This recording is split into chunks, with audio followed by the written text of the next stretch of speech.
Southwestern Family of Companies welcomes you to the Action Catalyst. Each week, our diversely and amazingly accomplished guests share their insights and inspirations to help us ignite our own. So let's invest attention together to breathe, to reflect and refocus, and decisively defeat that voice we call Mr. Mediocrity.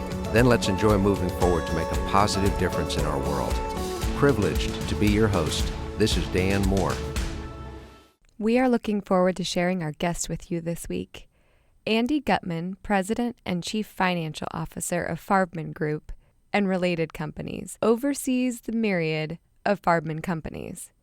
Andy worked for much of his career in the arenas of accounting, finance, and asset management. He has spent over 27 years in commercial real estate, working for international and family-owned, multi-generational commercial real estate companies. With a focus on client service, customer satisfaction, and maximizing asset value, he derives pleasure in problem-solving and finding opportunities that provide appreciated value, additional revenue, and cost savings for the organization and its client.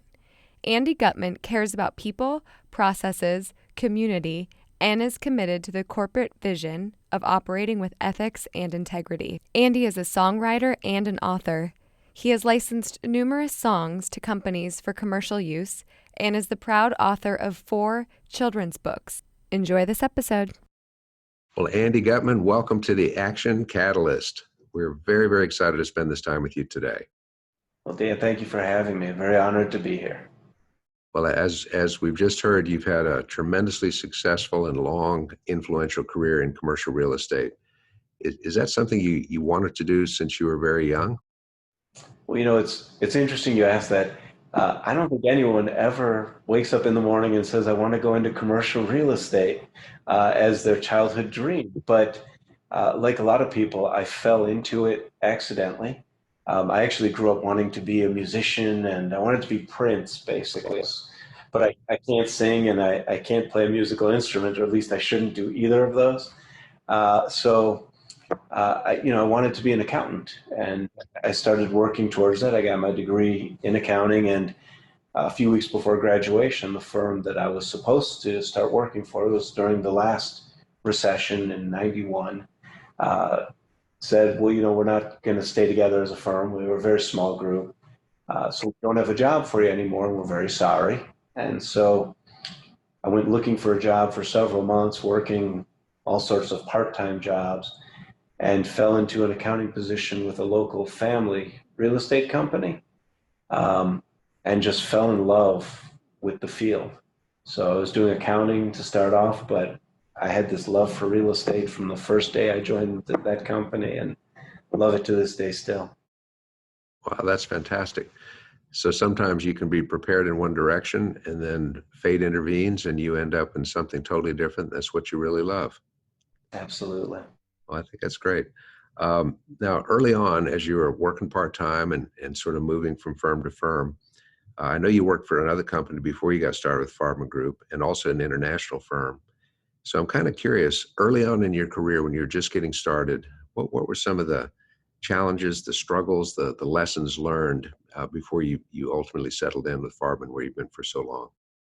Yeah, I think the biggest lesson I learned with the other firms that I worked for was that I don't do well when my future is set in increments and set promotions. When I first came out into the work world, I had a company where, at a certain point you would become a senior accountant, and then several years later a supervisor, and then a controller. And to me, that set future where you can't, through hard work, create your own path, or your future is limited in increments, doesn't really work well for me, because I like to work hard. I like to crush learning curves. I'm not big at sitting and waiting for my future to come to me and saying, well, in 7 years I can be this. So I learned early on I needed to be with a company that had an entrepreneurial spirit and let its employees have that as well. And that's what I've really liked about working for the Farbman family. Not only are they iconic in the commercial real estate industry, and it's magical working for these people who've accomplished so much, but it's also that if you work hard, there's no limit to what you can do. and there's no ceiling on your future. And it's something I tell our employees every day is your future is what you make of it here. And that's a fantastic thing. But it was an early lesson to me to say that type of company really isn't built well for me. Uh-huh. So you had the freedom to act and really to create your own future there. Because starting off as an accounting side and then actually becoming the CEO and chief financial officer, president, chief financial officer, you've also had to learn a great deal about leadership, management, casting a vision, helping other people develop that as well. Um, how did you develop those skill sets to help other people gain the same vision that you had? Yeah, I think it's been a progression. All of us learn over life, and for me, I've had some great role models in my life. My father was a leader in education. My brother is a leader in education. My grandfather was an entrepreneur in real estate, but residential. And my uncle has been a leader in the business community. And they were all great role models for me. But I've also worked for some amazing leaders, and watching people like Bert Farbman, who is a legend in the Detroit area and has been involved in Detroit before it was popular to be involved in Detroit. Um, they've all taught me great things about leadership, things that I've learned to do and not to do. And one of the biggest things is that life teaches you. You make mistakes and you realize over your lifetime that it's nothing in life that goes wrong is fatal or final. And so I've learned over time, but it's been more listening than it has talking. And one of the great things my grandfather taught me early on, and it's a phrase that he didn't come up with, but I've always enjoyed, is that you have two ears and one mouth, and you should use them accordingly. And so I've always been more of a listener and taking in and absorbing the lessons of those who came before me and those that I work with. And I find you can learn something from everybody. Absolutely. You've also made a lot of time for volunteer work and are very active with the BBYO and helping to inspire young people. Is that also a value that you were raised with, sharing and giving back and helping develop people? It is. It is. My grandfather, especially, was very big in giving back to the community, and he felt it was one of the most important things you can do. And he always taught me that if you make a dollar, you should at least be giving a dime to charity, and you should give your time to charity. And it's had really big effect on my life. But I've also wanted to give back to organizations that have helped me through life. And B'nai B'rith Youth Organization has been one that it helped me grow when I was an advisor in it. Some of the former youth group kids that I've had have become the greatest leaders in all sorts of communities around the world. And it's kind of beautiful to know that I wasn't a huge part in their lives, but just the little bit that I might have had of an effect in a positive way on their lives really has meaning to me. Well, even a small effect, but at a critical time in life can be a direction setter. So well done for you. Oh, thank you. Now, one of the many interesting things about you, Andy, is that you are highly accomplished financial executive, a real estate executive, but you also are an author and you're a songwriter. Your first book came out in 2017. That's when you did your first song. Um, Tell us about this foray into this creative side, unless you're actually two people. Is that possible? Depends who you ask. It depends. I like to think I'm one though, but it started as a kid. I really wanted to be a musician. I loved music. I loved writing. My father was an English teacher and then an administrator, and so he taught me this love of literature. He taught me this love of music. And so that's what I wanted to be, but I got my family gift of not being able to sing, and my ability to play musical instruments was terrible. So I never thought I'd be able to do anything with that. I kept writing songs and poems throughout my life. I've been doing it since I was a child, and I'd put them in binders, and they'd go in the basement into storage after a certain amount of time.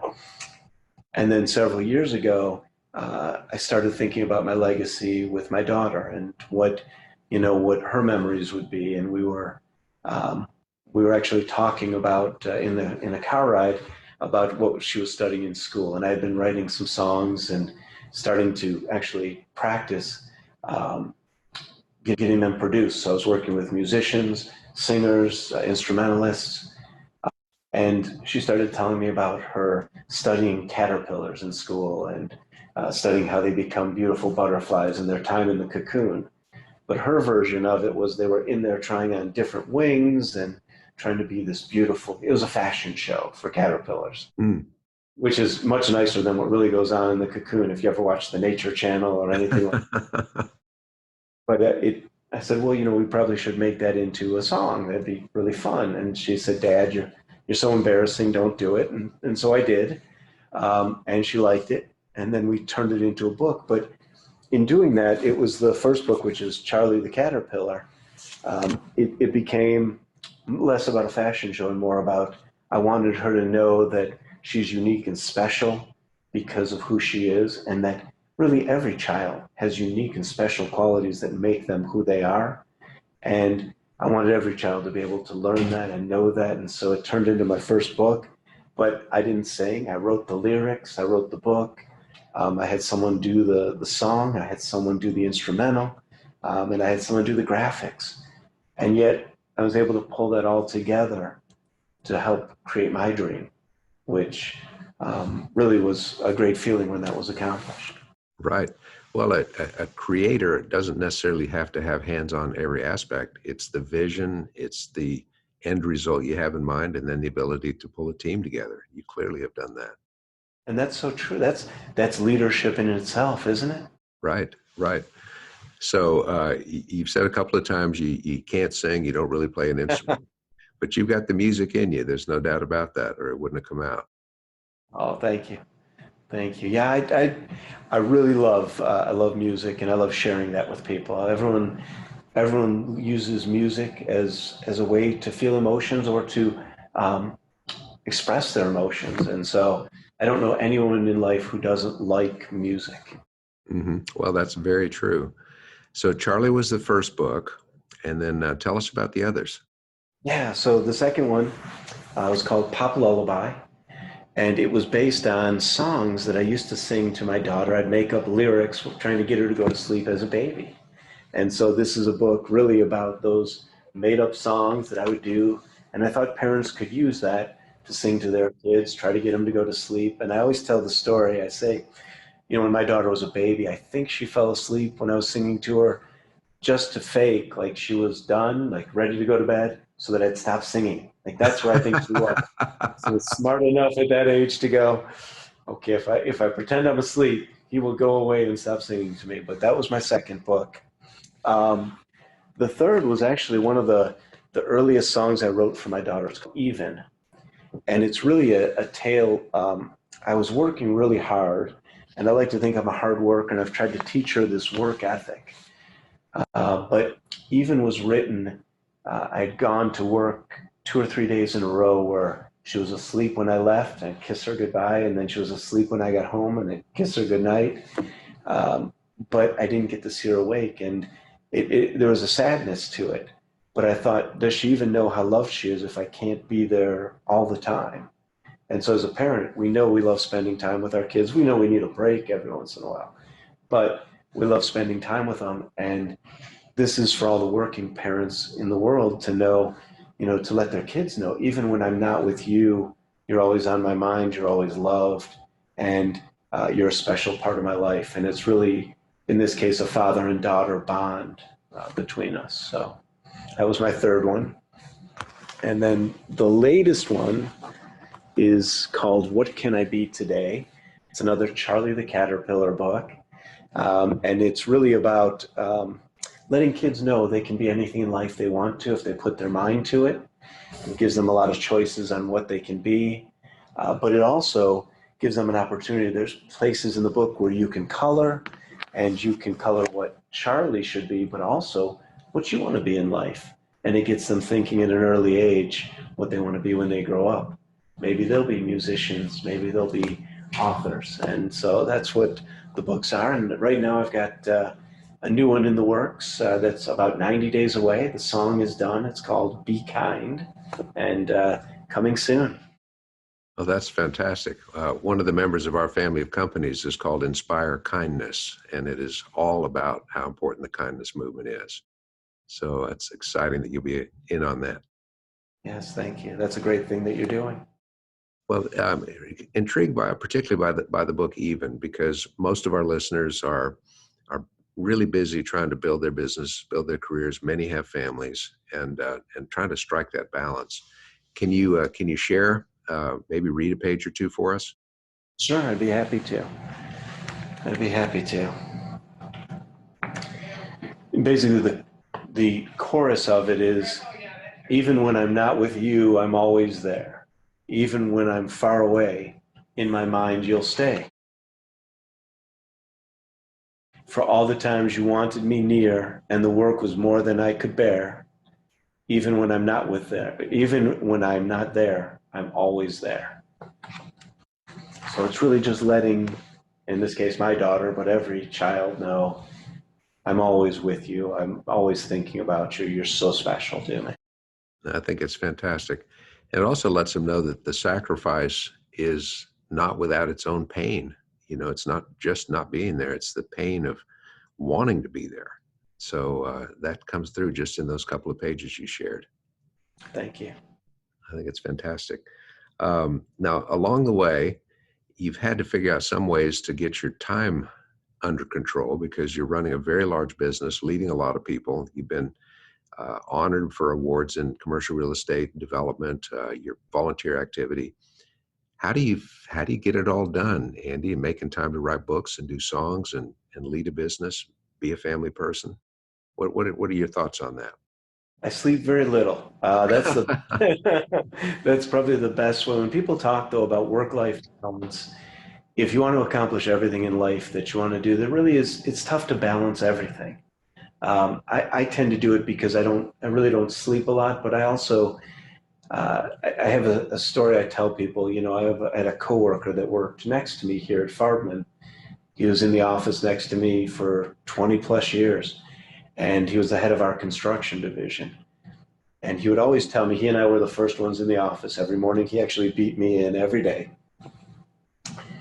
But he would come in and he'd tell me stories about, the time he spent with his grandkids and the time he was spending with his wife. But that when he retired in X number of years, he was going to travel the world with his wife. And he was going to spend even more time with the grandkids.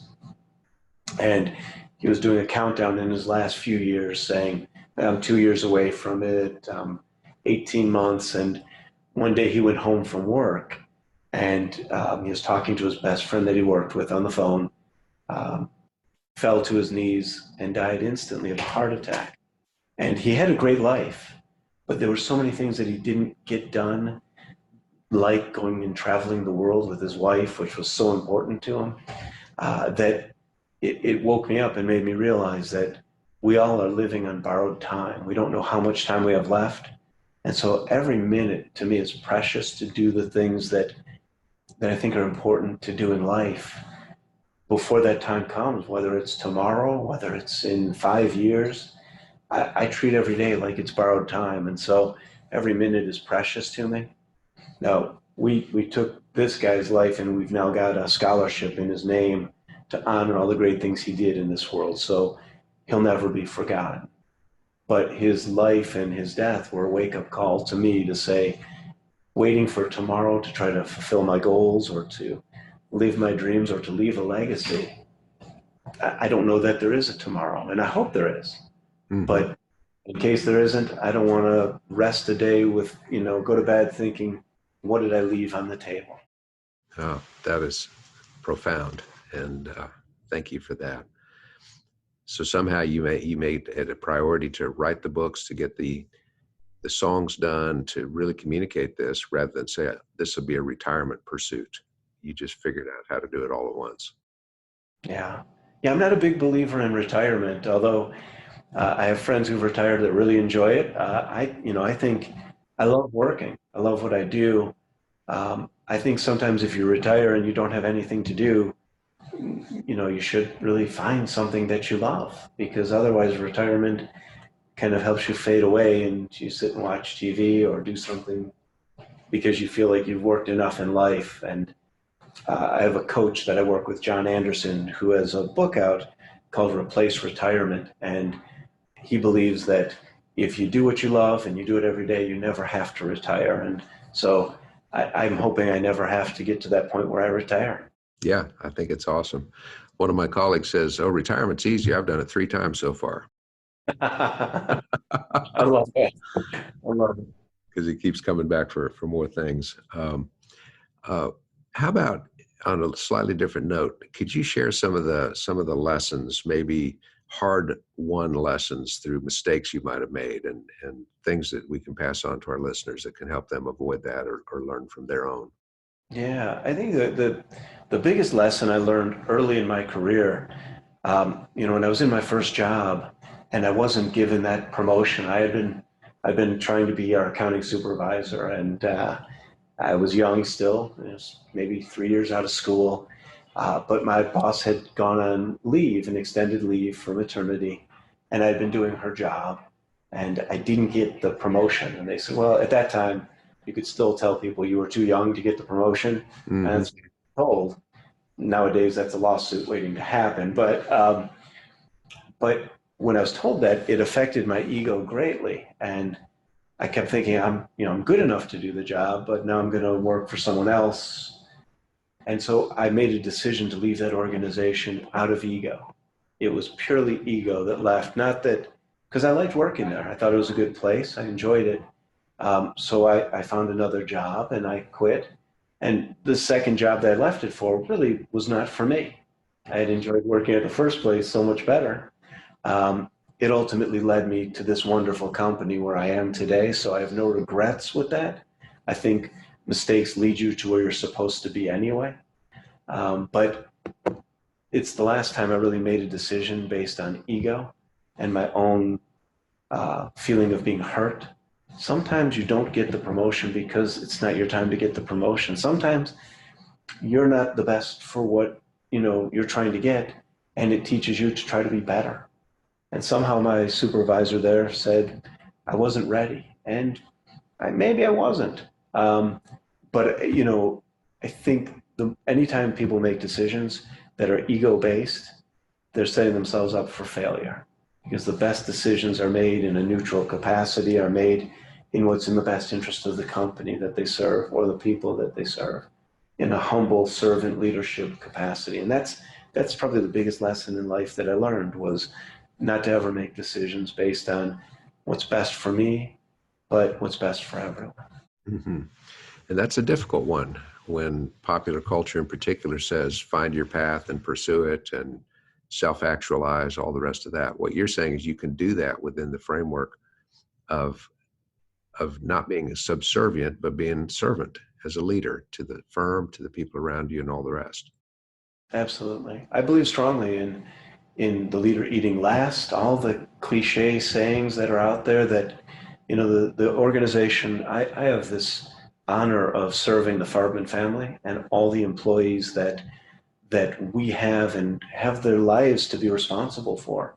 So every day I come in here with that sense of purpose that I need to do my best work that day to make sure the organization continues to succeed, make sure that the people whose lives are depending on our success have that comfort and confidence and can live good lives. And so it is with that in mind that I believe in servant leadership to the nth degree. It's one of my biggest beliefs. Well, I think you're characterized by gracious and grateful humility, Andy. I'm hearing it in everything you say. Oh, thank you so much. Um, what are some ideas you have for people that might be listening that are really discouraged at this point? They've had such a series of setbacks that they really don't know where to turn. Do you have some tips or pointers on how to get back going again when somebody's just been stymied? Yeah, it all depends on the situation. I think everything is situational, but I think the one thing that I tell people, don't lose hope. When there's no setback that's permanent for you unless you let it be permanent. And a minute worth of failure does not define you forever. And so I tell people, pursue your dreams relentlessly every day. Don't give up because one person might see you in a certain light. You know, you might lose your job one day and have to look for another one. It doesn't mean that you aren't great at what you do. It means in that situation, they didn't see your full value, and now you have the opportunity to go out and show someone else your value. But the other thing I tell people is maybe you're not doing what you love, and you should. You should always pursue something that you love to do and get energy from. Because if you're doing something and pursuing a career that brings you enjoyment every day, then you're going to succeed at it no matter what. Eventually, you will be successful. Because the more you put into it because you're getting enjoyment, the better your performance. And so I like to tell people we all have setbacks, we all trip, we all fall. But unless you stay down, you're not down forever. Yeah, and staying down is a choice, isn't it? It really, Stay down or bounce back.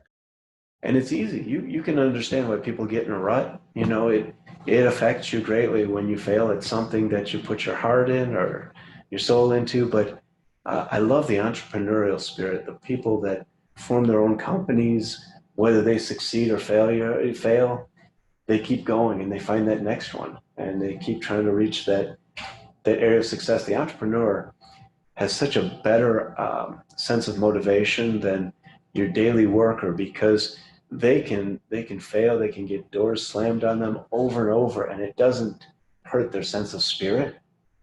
Where I think if we all did that, whether we're working for a living or we're working for life or creating our own business or working for someone who has, it's finding that love and that energy. It'll make you successful.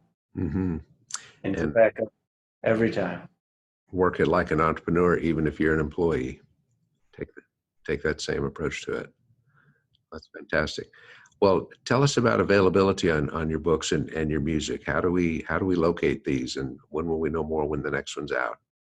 So the books and the music are available everywhere online. The best place to go for updates is my website, gutcheckpublishing.com, GUTCHECK publishing.com. Everything, though, is on iTunes, Spotify, Amazon.com, Twitter, you name it, all the social media sites. But you can find all that there and all the upcoming events. We're doing a lot of fun stuff with our Charlie, the butterfly mascot, who goes to schools and goes into areas that need hope and need someone to care about them and tell them they're great. And so a lot of fun things coming up, and you can see them all there on the website. That's great. Well, we love that, and we hope that we'll be able to pursue that and encourage all of our listeners to look into that as well. Andy, this has been a very motivational period of time. You said some things that were personally very meaningful for me without you even knowing it. So thank you so much for sharing. Thanks so much for having me. I'm so honored to be on your show. Well, and we wish you continued best of success and keep on writing. And my only advice on singing is just sing louder, just louder. There you go. I love it. Thanks, Andy. Okay. If you enjoyed this podcast, please make sure to subscribe. To stay updated on everything that the Action Catalyst is up to, make sure to follow us on Facebook and Instagram at Action Catalyst and Twitter at Catalyst_Action. Thanks for listening.